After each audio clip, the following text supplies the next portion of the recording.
ဒီလောက်လုံးနေတော့ဆရာလုံးမအောင် မွာသေးဘူးလားတော့မယ် ဟုတ်ကဲ့လား ဟာဒီဘာပြောနေလဲ ဆရာကဘာပြောနေရ ဘာပြောမလဲနေသားတယောက်ကပြောနေတာ ကျမသားရဘာများဖြစ်နေလို့ ဘာဖြစ်ရမှာလဲနေသားတယောက်ကြောင့်ကရက်ွက်ထဲမှာတိတ်ခါကြနေပြီသိလား မလီကျမသားရပြောသလိုနေတာလေ ဟုတ်လား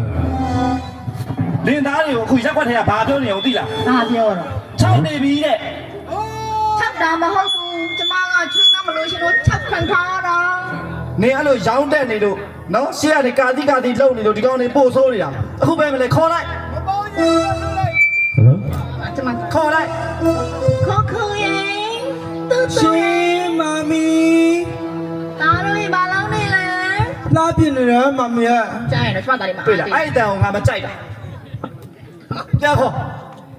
ဟဲ့ငါတို့ငါကိုနေဖေပြောနေပြီငါနားကြီးရထွက်ခဲ့လိုက်တော့ လာပါပြီမေအမေမျိုးမျိုးပဲတောင်းနာခေါ်နေရတယ်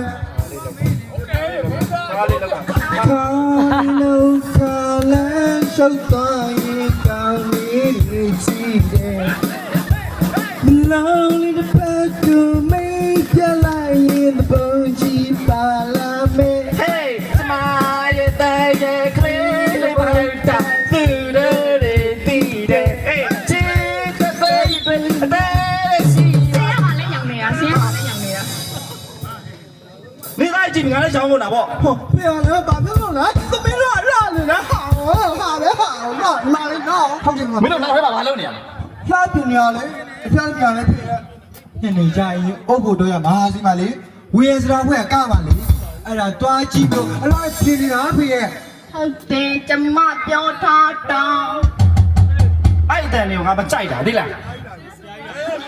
ဒီနေ့မင်းတို့ငါဒီတိုင်းမထားဘူး ရပါတော့ ဒါလည်းတနည်းတော့